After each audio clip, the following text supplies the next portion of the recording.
వృద్ధుల సంక్షేమం కోసం తెలంగాణ ప్రభుత్వం పటిష్టమైన చర్యలు తీసుకువచ్చిందని, వారి రక్షణకు యంత్రాంగం నిరంతరం కృషి చేస్తుందని హన్మకొండ ఆర్డీఓ రాథోడ్ రమేష్ తెలిపారు.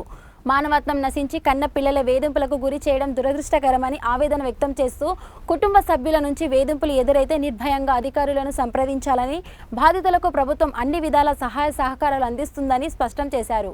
నమస్తే, వెల్కమ్ టు స్టూడియో 18 న్యూస్. నేను మీ రమేష్ బాబు, వరంగల్ జిల్లా. ఈ రోజులలో మానవత్వం మంట కలిసిపోతుంది. తమ కడుపులో పుట్టిన పిల్లలే కర్కశంగా ప్రవర్తిస్తున్నారని, అలాగే తమ కన్న సంతానమే కాల యములవుతున్నారని చెప్పేసి చాలా మంది వృద్ధులు ఈ మధ్యలో కలెక్టర్ ఆఫీసుల చుట్టూ తిరుగుతున్న సంగతి మమ్మల్ని చాలా కలిసివేసిందని నేను చాలా బాధతో చెప్తున్నాను. అయితే ఇక్కడ నిజంగా మానవత్వం చచ్చిపోయిందా? అసలు ఎందుకు ఈ కుటుంబాల మధ్య ఉమ్మడి కుటుంబాలలో ఉమ్మడి కుటుంబాలుగా ఉన్నటువంటి కుటుంబాలు ఇప్పుడు ఎందుకు ఇలాంటి పరిస్థితులలో ఉన్నాయి? అయితే దీనికి సంబంధించి నిజంగా జరుగుతుందా ఇలాంటి సంఘటనలు? ఇది కారణాలు ఏంది? ఒకవేళ ఇలాంటి వృద్ధులకు ఏదైతే ఈ వృద్ధులకు ఇటు చట్టపరంగా కానీ అలాగే ఇటువంటి ప్రభుత్వం ఎలాంటి చర్యలు తీసుకుంటుందో తెలియజేయడానికి ఇప్పుడు మనకు హన్మకొండ ఆర్డీఓ గారు రాథోడ్ రమేష్ గారు మనతోనే ఉన్నారు. మరొకసారి సార్ మాటల్లో అడుగుదాం, అసలు ఇలాంటి సంఘటనలు గల కారణాలు ఏంది, ఇలాంటివి ఏం చేయాలి, అసలు తల్లిదండ్రులు కానీ తల్లిదండ్రులకు ఉన్నటువంటి చట్టాలు ఏంటిది, అలాగే పిల్లలు కూడా వాళ్ళ బాధ్యత ఎట్లాంటిదో మరి ఆయన మాటలు తెలుసుకునే చూద్దాం. సార్ నమస్తే. సార్ ఒకసారి చెప్పండి, నేను చూస్తున్నా ఇవాళనే జరిగింది, నా కళ్ళతో 3 సంఘటనలు చూడడం జరిగింది. ఎందుకు ఇలాంటి పరిస్థితులు, వృద్ధులు ఇంత సంపాదించి కూడా ఇక్కడికి గవర్నమెంట్ ఆఫీసుల చుట్టూ తిరగాల్సిన పరిస్థితి వస్తుందని మీరు అనుకుంటున్నారు? ఇప్పుడు నా దగ్గర ఈ హన్మకొండ డివిజన్లో మొత్తం 9 మండలాలు ఉన్నాయి. ఇప్పటిదాకా నాకు దగ్గర 100 ఎబో కేసెస్ వచ్చినాయి.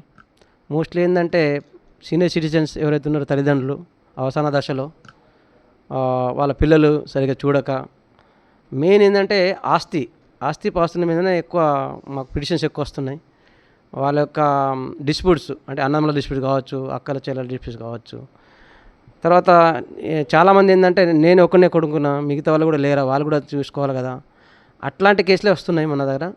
అయితే మేము చట్టపరంగా ఏదైతే ఇప్పుడు senior citizen and parents act ఉందో 2007 యాక్ట్ ప్రకారము నా దగ్గర పిటిషన్ వస్తే ఇమ్మీడియట్లీ కన్సర్న్డ్ వాళ్ళకు ఎవరైతే వాళ్ళ పిల్లలకు నోటీస్ ఇచ్చి 1-2 హియరింగ్లో మేము జడ్జిమెంట్ ఇవ్వడం జరుగుతుంది. మోస్ట్లీ కేసెస్ మనకు మెయింటెనెన్స్ మీద కాక ఆస్తుల మీదనే ఎక్కువ వస్తున్నాయి. మెయింటెనెన్స్ చాలా తక్కువ వస్తున్నది. అయితే ఎంతవరకు అది నిజం అనేది మేము మా దగ్గర సీనియర్ సిటిజన్ సభ్యులు కూడా ఉన్నారు. వాళ్ళతో పాటు మనకు ఐసిడిఎస్ నుంచి ఎఫ్ఆర్ఓ అనే ఆఫీసర్ ఉంటాడు, ఫీల్డ్ రిసోర్స్ ఆఫీసర్ ఉంటారు. వాళ్ళు ఎంతవరకు జెన్యూన్గా పిటిషన్ ఇస్తున్నారు, మరి నిజంగా వాళ్ళ సీనియర్ సిటిజన్ బాధపడుతున్నారా, వాళ్ళు పిల్లలు చూసుకుంటలేదా, వాళ్ళ మీద మన మ్యాన్ హ్యాండ్లింగ్ కానీ అటాక్ చేస్తున్నారు అనేది ఫీల్డ్ లెవెల్లో కూడా రిపోర్ట్ తీసుకొని దానికి తగ్గట్టుగా మేము ఆర్డర్ ఇవ్వడం జరుగుతుంది. మోస్ట్లీ ఈ రోజుల్లో తమరన్నట్టు నిజంగానే వాల్యూ పెరుగుతుంది, భూముల వాల్యూ కావచ్చు, ఈ స్థిరాస్తి వాల్యూ పెరగడం వల్ల ఇట్లాంటి మనకు ఇష్యూస్ బాగా వస్తున్నది.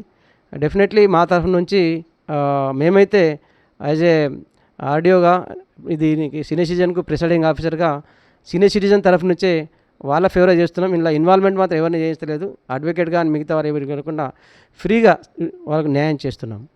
సార్ మీరు అన్నది వాస్తవమే. అయితే ఇక్కడ సరే వాళ్ళు సరే చూసుకోకపోయినా బాధ లేదు, కానీ వీళ్ళు ఏమంటున్నారంటే మ్యాండాలింగ్ చేస్తున్నారు. సార్ నేను ఇవాళనే 2 కేసులు చూడడం జరిగింది. ఆ 2 కేసులలో కూడా మా కోడలు కొడుతున్నారు అని చెప్పేసి ఒక వ్యక్తి ఎంజిఎం నుంచి కూడా ఇవాళ ఏదైతే ఆ ప్రిస్క్రిప్షన్ అవన్నీ ఉంటాయో అవన్నీ తీసుకొని రావడం, దానికి రిప్స్ పైన కట్టుకోవడం ఇవన్నీ చూసిన.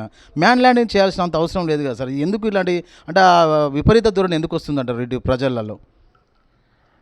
అంటే ఈ రోజుల్లో మీరు అన్నట్టు మన యొక్క హిందూ సాంప్రదాయం పరంగా కావచ్చు, మన ఇండియన్ కల్చర్ పరంగా కావచ్చు, మొరల్ వాల్యూస్ అనేది రోజు రోజుకు నశించిపోతున్నది. ఇండివిజువాలిటీ పెరిగింది, ప్రైవసీ అనేది పెరిగింది. ఈ సోషల్ మీడియా కావచ్చు, ఈ యొక్క సిస్టమ్, కంప్యూటర్ సిస్టమ్ కావచ్చు, మొబైల్ సిస్టమ్ కావచ్చు, దానివల్ల ఏమవుతుందంటే ముసలోళ్ళు వాళ్ళకు కొంచెం ఇన్కన్వీనియన్స్ అవుతున్నారు. అంటే ఏవైతే ఓల్డేజ్ పెన్షన్ ఉంటే ఇన్కన్వీనియంట్ ఫీల్ అవుతున్నారు నవ్ డేస్ యూత్ పిల్లలు. అందుకని ఇట్లాంటి మ్యాన్ హ్యాండ్లింగ్ చేయడం, వాళ్ళని కావాలని ఇంటి నుంచి వెళ్ళగొట్టడం అనేది జరుగుతుంది.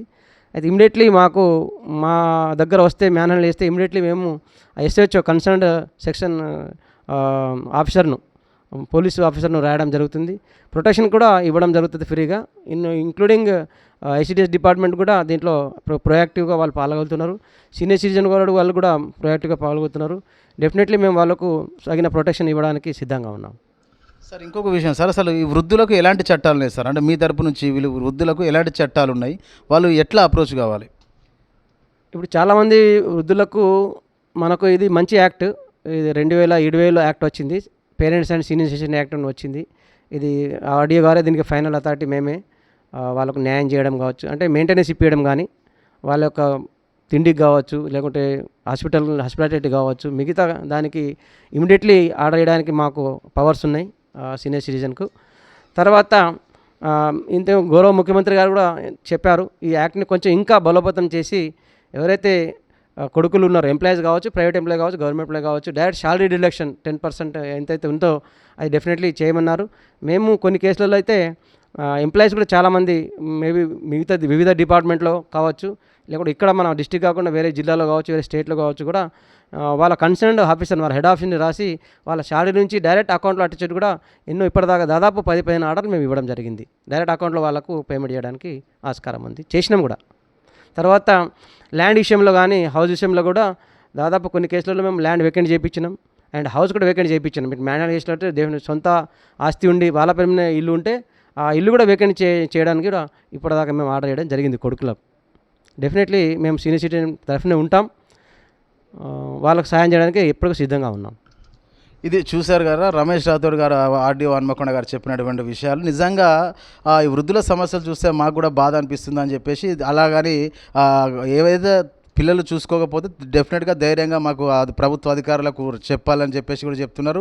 దాంతోపాటు అలాగే ఎన్నో చట్టాలు మీకు ఉన్నాయి, డైరెక్ట్గా కూడా మీరు వచ్చేసి మాకు కంప్లైంట్ చేయొచ్చు, దాని ద్వారా ఎన్నో రకాలుగా కూడా పరిష్కరిస్తున్నాం అని చెప్తున్నారు. అలాగే కొన్ని కేసులలో ఏదో కేసు అయితే జెన్యూన్గా ఉంటుందో ఆ కేసు కంపల్సరీ ఆ భూమి కూడా మళ్ళీ తిరిగి కొడుకులు లాక్కుంటే తిరిగి దాన్నే మళ్ళీ ఇదే ఆ వ్యక్తికి ఎవరైతే బాధితున్నాడో అది చేసిన సందర్భాలు కూడా ఉన్నాయని చెప్తున్నారు. కాబట్టి వృద్ధులు ఇప్పటి నుంచి అయినా కూడా ఎలాంటి ఇబ్బంది పడకుండా వచ్చి చెప్పేసేయాలి.